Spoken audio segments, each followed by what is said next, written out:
Computer course में रोज़ आप लोग कुछ ना कुछ नया सीख रहे हो, रोज़ कुछ ना कुछ नया बना रहे हो। फॉर्म है, टेबल है, कभी एक्सेल में आप कोई फार्मूला लगाते हो, कभी कोई डेटा बनाते हो, कभी प्रेजेंटेशन बनाते हो, कभी पेज मेकर में कोई आप फॉर्म बनाते हो, कभी फोटोशॉप में किसी फोटो को साफ करते हो, है ना। लेकिन आज की जो क्लास है, आज की क्लास में ऐसा कुछ नहीं है। आज हम लोग कुछ थ्योरी, कुछ बेसिक्स पढ़ने वाले हैं कंप्यूटर के बारे में। जैसे कि सबसे पहला सवाल है कि इनपुट उपकरण क्या होते हैं। कंप्यूटर के इनपुट डिवाइसेस क्या होते हैं, या इनपुट डिवाइसेस किसको बोलते हैं। तो कंप्यूटर के वो सभी डिवाइसेस जिसके माध्यम से आप कंप्यूटर को कोई इन्फॉर्मेशन देते हो या कोई चीज़ पूछते हो, उन सभी को आप इनपुट डिवाइस बोलते हो। जैसे कि पहला इनपुट डिवाइस है कीबोर्ड, जिसको आप बोलते हो स्टैंडर्ड इनपुट डिवाइस। क्या बोलते हैं? Standard input device. इसमें सबसे पहला जो नाम आता है वो है कीबोर्ड का। ठीक है, कीबोर्ड एक बोर्ड है जिसमें लगभग 104 कीज होते हैं, जिसको प्रेस करके आप कुछ लिख सकते हो कंप्यूटर के ऊपर में। ठीक है, यह है कीबोर्ड। ठीक है, कीबोर्ड के माध्यम से आप टाइप करके कंप्यूटर को कोई चीज़ बताते हो कि आपको क्या चीज़ लिखना है या क्या चीज़ आपको प्रिंट करना है, क्या चीज़ आप कहाँ पर लिखना चाहते हैं। दूसरा जो इनपुट डिवाइस है उसका नाम है क्या? माउस। माउस के माध्यम से आप क्या करते हो? क्लिक करके कंप्यूटर में कोई निर्देश देते हो। इसके माध्यम से आप कोई ड्राइंग बना सकते हो, इसके माध्यम से आप क्लिक कर सकते हो, किसी ड्राइंग को क्रॉप कर सकते हो, है ना। कोई आप चाहो तो किसी फोटो को साफ कर सकते हो। मतलब आपको क्लिक करके काम करना है। पहले क्लिक करना किसको बोलते थे? माउस जो कैमरा होता था, कैमरा से जब आप फोटो खींचते थे ना, उसी को आप बोलते थे कि आप क्लिक करते हो करके। अभी माउस के लेफ्ट या राइट बटन को अगर आप दबाते हो तो उसको क्लिक करना बोलते हैं, और 2 बार क्लिक करते हो तो डबल क्लिक करना बोलते हैं। ऐसी एक इनपुट डिवाइस है जिसका नाम है कैमरा। कैमरा जो है एक इनपुट डिवाइस है जिसके माध्यम से आप फोटो खींच के कंप्यूटर में क्या करते हो? इनपुट पहुंचाते हो। एक और इनपुट डिवाइस है, इसका नाम है माइक्रोफोन। माइक्रोफोन के माध्यम से आप साउंड को इनपुट के रूप में कंप्यूटर को आप अपनी आवाज़ को पहुंचाते हो, रिकॉर्ड करते हो। ठीक है, नेक्स्ट जो है इनपुट डिवाइस वो है स्कैनर। स्कैनर से क्या होगा कि मान लो आपके पास कोई फोटो है या कोई लिखा हुआ कोई चीज़ है, उसको आप कंप्यूटर में अगर डालना चाहते हो तो इस तरह का स्कैनर होता है, इसको फ्लैट बेड स्कैनर बोलते हो। इसके ऊपर कोई फोटो रखते हो आप उल्टा करके, और उसके बाद स्कैन का बटन होता है आपके सॉफ्टवेयर के अंदर में या इस मशीन में। उसके बाद इसमें जो इमेज आप डालोगे वो आपके कंप्यूटर में स्कैन होकर आपके स्क्रीन के ऊपर में दिखाई देगा। ठीक है, ये सभी जो मैं अभी आपको नाम बताया हूँ, ये सभी क्या है? इनपुट डिवाइस होते हैं। उसके बाद एक और नाम ले रहा हूँ, वो है आउटपुट डिवाइस। आउटपुट डिवाइस क्या होता है? अब कंप्यूटर की बारी है। अभी तक आपने कंप्यूटर को बहुत सारे डिवाइसेस से इनपुट दिया है। अब कंप्यूटर जो आपको जिन डिवाइसेस से आउटपुट को दिखाएगा उसी को आप बोलते हो आउटपुट डिवाइस। आउटपुट डिवाइस में जो स्टैंडर्ड आउटपुट डिवाइस है वो होता है आपका मॉनिटर। मॉनिटर जो है आपका स्टैंडर्ड आउटपुट डिवाइस है जिसके ऊपर आप आउटपुट को देख सकते हो। इसको आप क्या बोलते हो? और सॉफ्ट कॉपी बोलते हो। मॉनिटर 3 तरह के होते हैं, आपको पता होगा। एक होता है CRT, जिसमें कैथोड रेज ट्यूब का यूज होता है, और ये होते हैं आपके CRT मॉनिटर्स, है ना। जो पुरानी जो कांच वाली टीवी होती थी ना, उस तरह का होता है, जो कि काफ़ी भारी, काफ़ी बड़ा, है ना, और उसकी पिक्चर क्वालिटी बहुत अच्छी होती है। ठीक है, पर ये बहुत ज़्यादा इलेक्ट्रिसिटी कंज्यूम करते हैं। और एक मॉनिटर मैं आपको नाम बताता हूँ, TFT। TFT जो मॉनिटर होते हैं बिल्कुल पतले मॉनिटर होते हैं और कीमत में कम होते हैं। ठीक है, इसमें दिक्कत ये है कि साइड से अगर आप देखोगे ना तो कभी कभी बिल्कुल एकदम क्लियर नहीं दिखाई देता है। इससे अच्छा अभी जो मार्केट में है LCD monitor, liquid crystal display monitor बोलते हैं इसको हम लोग। और ये चारों कोनों से बराबर डिस्प्ले आते हैं इसमें, देखने में बिल्कुल आसान, बहुत मतलब क्लियर होते हैं। इसको हम बोलते हैं LCD मॉनिटर। ठीक है, लेकिन मॉनिटर में जो चीज़ आपको दिखाई देती है उसको आप बोलते हो सॉफ्ट कॉपी, क्योंकि उसको आप छू नहीं सकते। इसीलिए हम लोग यूज़ करते हैं प्रिंटर का। प्रिंटर से जो चीज़ आप मॉनिटर पे देख रहे थे वह प्रिंट होकर आपके हाथ में आ जाएगा पेपर के ऊपर में। इसको हम बोलते हैं हार्ड कॉपी। क्या बोलते हैं? Hard copy. इसी तरीके से एक और आउटपुट डिवाइस का नाम बताता हूं मैं, इसको हम बोलते हैं स्पीकर। स्पीकर में हम आउटपुट प्राप्त करते हैं किसके रूप में? आवाज के रूप में, साउंड के रूप में प्राप्त करते हैं। इसको बोलते हैं स्पीकर। ये भी आउटपुट डिवाइस है। एक और आउटपुट डिवाइस का नाम बताता हूं मैं, प्रोजेक्टर। मान लो बहुत सारे लोगों को अगर किसी चीज़ को दिखाना है एक साथ मीटिंग में या फिर किसी एग्जीबिशन में या फिर पढ़ाते समय, तो आप जिस चीज़ का यूज़ करते हो उसको बोलते हैं प्रोजेक्टर। ठीक है, ये भी एक आउटपुट डिवाइस होता है। ठीक है, लेकिन इनपुट और आउटपुट को जोड़ने के लिए जिस चीज़ का आप यूज़ करते हो उसको बोलते हैं हम लोग ऑपरेटिंग सिस्टम। ऑपरेटिंग सिस्टम के माध्यम से हार्डवेयर और सॉफ्टवेयर को जोड़ा जाता है। जैसे कि किसी का मोबाइल है, बहुत हैंग करता है, बार बार रुक रुक के काम करता है, तो आप बोलते हो ना उसका सॉफ्टवेयर अपडेट कराना है। एक्चुअली में आप उसके ऑपरेटिंग सिस्टम को अपडेट करते हो, जिसका नाम होता है एंड्रॉयड, क्योंकि एंड्रॉयड एक ऑपरेटिंग सिस्टम होता है। ऐसी एप्पल के जो मोबाइल होते हैं उसमें एप्पल का अपना एंड्रॉयड अपना ऑपरेटिंग सिस्टम होता है। कंप्यूटर को चलाना है तो उसमें कौन कौन से ऑपरेटिंग सिस्टम होते हैं? उसमें होते हैं डॉस मतलब डिस्क ऑपरेटिंग सिस्टम, जो कि CLI मतलब कमांड लाइन बेस होता है। इसको बोलते हैं आप लोग डॉस, जो कि ब्लैक स्क्रीन जैसे दिखता है, और टाइप करके इसमें आप कमांड को देते हो। और अभी आप लोग जो यूज़ करते हो वो है विंडोज़।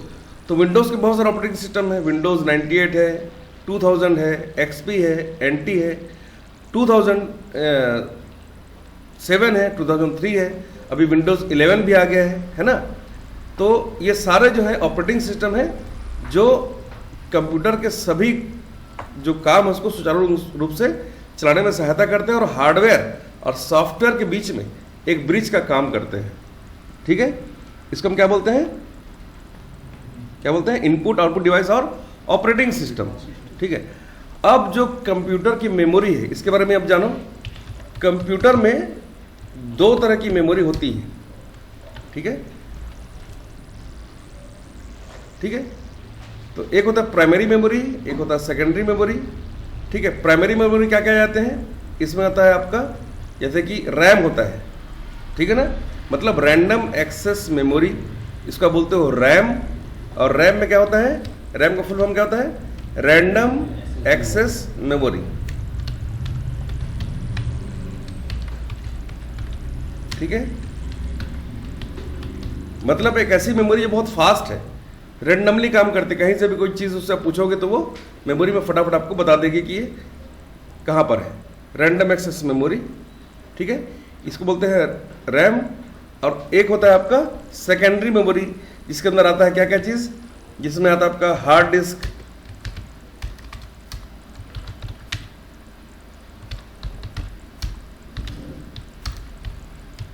और CD और DVD और SD कार्ड और पेन ड्राइव। ये सारे जो मेमोरी हैं ये क्या है? सेकेंडरी मेमोरी, जिसका आप यूज़ कभी भी कर सकते हो। रैम के अलावा एक नाम लेता हूँ, रोम। रोम मतलब क्या होता है? रोम मतलब क्या होता है? Read only memory. Read only memory. इसमें क्या क्या आएगा? रीड ओनली मेमोरी में क्या क्या चीज़ आएगा? रीड ओनली मेमोरी में आपका एक ऐसा डिवाइस जिसमें आप सिर्फ पढ़ सकते हैं, उसमें कुछ लिख नहीं सकते, उसको बोलते हैं रीड ओनली मेमोरी। जैसे आप कंप्यूटर में चालू करते हो कंप्यूटर को, तो कंप्यूटर में जो रीड ओनली मेमोरी वो चालू हो जाती है। इसका काम क्या होता है? इसका काम होता है कंप्यूटर को फटाफट से चालू करना, और कुछ बेसिक जानकारी इसके अंदर में रहती है जिसके बिना सिस्टम चालू नहीं हो सकता। ठीक है, लेकिन रीड ओनली मेमोरी को भी मॉडिफाई किया गया और इसको बनाया गया आपका इरेजेबल रीड ओनली मेमोरी। मतलब इसको एक बार आप इरेज कर सकते हो, एक बार आप रोम को इरेज करके एक बार प्रोग्राम बना सकते हो उसमें। पर इसमें क्या है? सिर्फ एक बार आप प्रोग्राम बना सकते हो। ठीक है ना, इसमें क्या हो गया? ये हो गया आपका ई रोम। ठीक है, एक बार इरेज हो सकता है, लेकिन अगर बार बार करना हो तो एक और नाम बताता हूँ, ई प्रोम मतलब erasable programmable read only memory. इसमें क्या होता है कि जो रोम होता है उसके सूर्य की अल्ट्रावायलेट किरणों में एक बार रखा जाता है ताकि जो प्रोग्राम लिखा हुआ मिट जाए और फिर हम उसको प्रोग्राम बना सकें। फिर से वही काम करेंगे अपन, पर ये काम कब करेगा? जब धूप होगा। ठीक है, अगर धूप नहीं होगा तो आप उसको बार बार इरेज नहीं कर पाओगे। तो एक और नाम बताता हूं, ई प्रोम मतलब electrically erasable programmable read only memory, ताकि बार बार आप इसको आप सिस्टम से इरेज कर सको और प्रोग्राम को बना सको। ठीक है ना, तो ये है मेमोरी की बात। ठीक है, इस तरह से आप मेमोरी के बारे में जान सकते हो। अब एक नाम और बताता हूं आपको, फाइल्स। क्या होती है फाइल्स? बताओ, फाइल्स क्या होती हैं? बताओ, फाइल्स मतलब क्या होता है? फाइल मतलब कोई डॉक्यूमेंट जिसका कभी हम लोग यूज कर सके, जिसके अंदर कोई ऐसा इंफॉर्मेशन हो जो रीयूजेबल हो, जिसका आप यूज कर सके। अगर आप इस तरह से कुछ भी लिख के सेव कर दोगे तो फाइल नहीं कहलाएगी। ठीक है, फाइल का मतलब क्या होता है?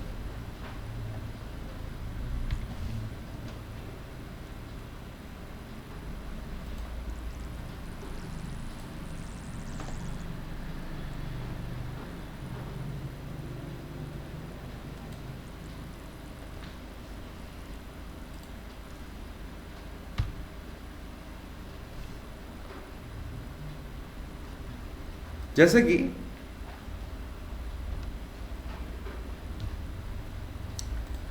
ये एक फाइल है जिसके अंदर में मैंने बहुत सारे इंपॉर्टेंट इंफॉर्मेशंस स्टोर करके रखे हैं। ठीक है, तो ये फाइल जो है ये काम की है, इसको हम सेव कर सकते हैं। ठीक है, ये कभी भी काम आ सकती है, लेकिन जो फाइल है उसको बनाने का एक नियम है कि जब भी आप फाइल को सेव करोगे तो फाइल को सेव करते समय जो नाम है वो बहुत बड़ा नहीं होना चाहिए, पहला नियम है। दूसरा नियम है कि फाइल का नाम कभी भी नंबर से स्टार्ट नहीं होना चाहिए। फाइल के नाम में बार बार डॉट या स्टार या स्पेशल कैरेक्टर का यूज आपको नहीं करना चाहिए। ठीक है, फाइल का नाम उसके काम के अनुरूप होना चाहिए, है ना। और फाइल जो है हमेशा एक सही फोल्डर के अंदर रखा जाना चाहिए। ठीक है, अच्छा फोल्डर क्या होते हैं? तो फोल्डर मतलब क्या होता है कि एक ऐसा कंटेनर जो आपके हिसाब से आपके काम की चीज़ों को जिसके अंदर आप रख सको। जैसे कि मैंने यहाँ पर एक न्यू में जाकर एक नया फोल्डर बनाया है, या फिर कीबोर्ड से कंट्रोल शिफ्ट और एन को दबाकर एक नया फोल्डर बनाया है।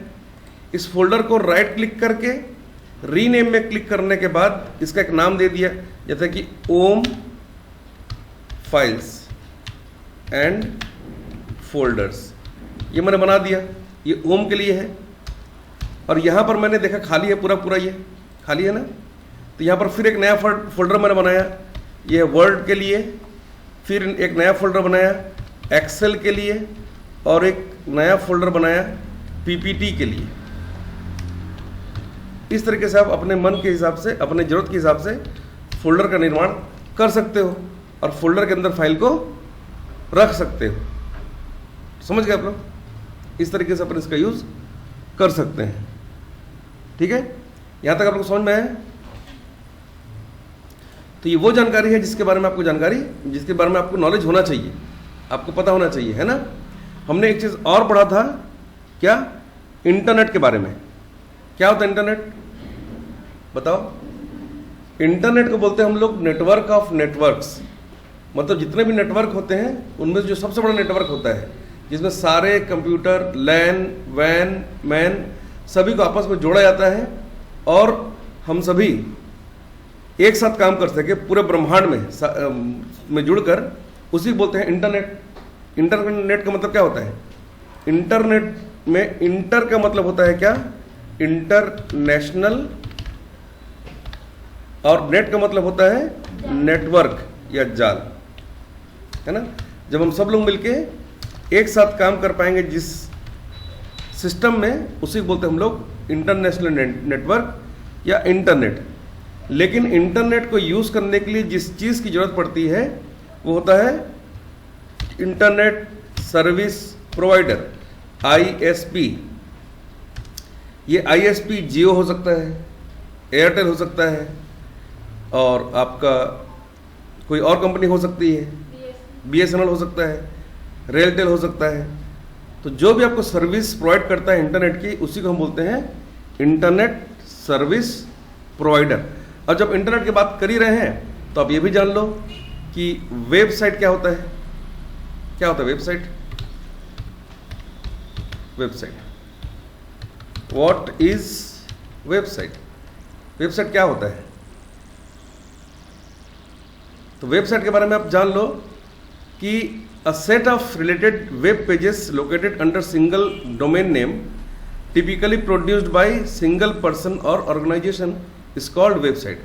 मतलब एक ऐसा वेब पेज जिसमें कोई सिंगल डोमेन नेम हो और उसके अंदर बहुत सारा लिंक हो, जहां पर आप क्लिक करके उस लिंक पर जा सकते हैं और अपने काम को पूरा कर सकते हैं, उसी बोलते हैं हम लोग वेबसाइट। वेबसाइट बहुत अलग अलग लैंग्वेजेस से बनाए जाते हैं, और इसमें जो फर्स्ट पेज होता है उसको क्या बोलते हैं? वेबसाइट का जो फर्स्ट पेज होता है उसको क्या बोलते हैं? उसको बोलते हैं होम पेज। ठीक है। और जब आप किसी लिंक को क्लिक करते हैं और एक दूसरा पेज खुलता है, उसको बोलते हैं हाइपर लिंक, है ना। तो इस तरह से आप अलग अलग पेजेस को खोल सकते हो क्लिक करके, इसी बोलते हैं हम लोग वेबसाइट। और वेबसाइट का अगर आप यूज़ करना चाहते हो तो आपको www का पता होना चाहिए। क्या होता है www? इसका फुल फॉर्म क्या होता है बताओ? World wide web. ठीक है, इसका फुल फॉर्म होता है वर्ल्ड वाइड वेब। ठीक है, तो इसका मतलब क्या होता है? World wide web. ठीक है, तो www किसी भी वेबसाइट के पहले जरूर लिखा हुआ होता है। और एक शब्द बताता हूं, HTTPS या HTTP और HTTPS, ये दोनों आपको जरूर देखने मिलेगा जब भी आप किसी वेबसाइट को ओपन करोगे। HTTP का मतलब होता है hyper text transfer protocol, hyper text transfer protocol. और S का मतलब होता है सिक्योरिटी।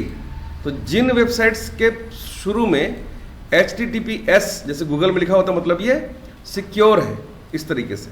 ठीक है ना। तो इस तरह से हम लोग वेबसाइट का यूज़ कर सकते हैं, जिसके पहले HTTPS, फिर एक कॉलोन, 2 बार /, उसके बाद फिर www, फिर उस वेबसाइट का नाम लिखा हो सकता है इस तरीके से। ठीक है, इस तरह से आप वेबसाइट के ऊपर काम कर सकते हैं। जैसे मैंने अभी क्लिक किया और इसका हाइपरलिंक बनकर तैयार हो गया।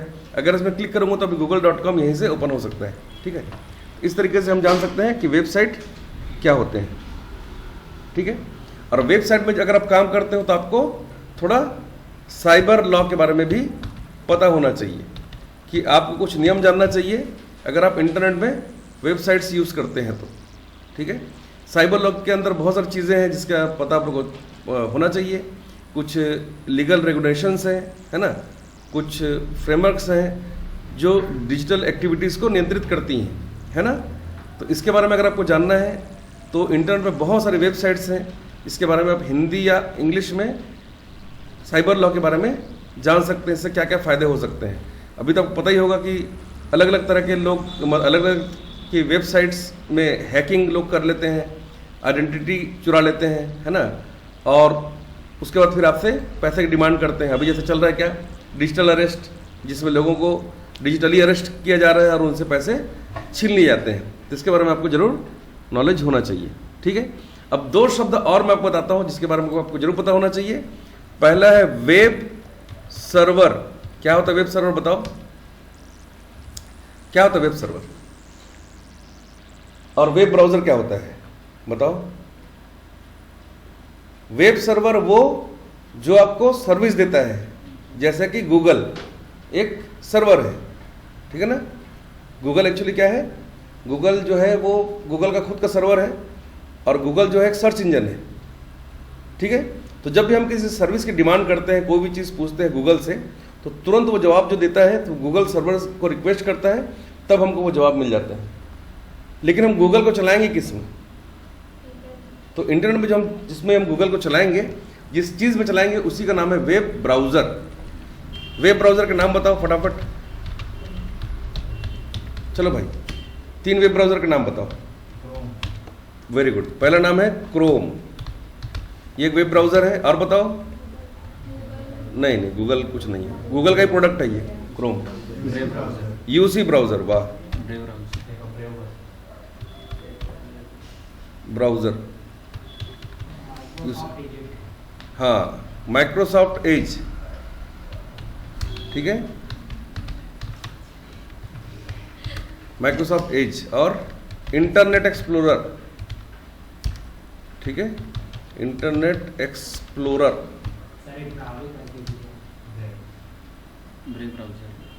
नाम बताओ। वेब ब्राउज़र तो नाम ही पूछ रहा हूँ मैं। मोजिला, नाम सुने आप लोग? मोजिला, फायरफॉक्स, ये सारे जो मैं नाम लिख रहा हूँ ये सभी वेब ब्राउज़र हैं जो वेब सर्वर की सर्विसेज को यूज़ करते हैं और ब्राउज करके आपको स्क्रीन के ऊपर में दिखाते हैं। इनको बोलते हैं वेब ब्राउज़र्स। समझ गए? इसको बोलते हैं वेब ब्राउज़र, ठीक है। एक शब्द और बताता हूँ, इसके बारे में आपको जरूर पता होगा, सोशल मीडिया। ये क्या होता है, कोई बताएगा? What is social media? बताओ बताओ भैया, क्या होता है सोशल मीडिया?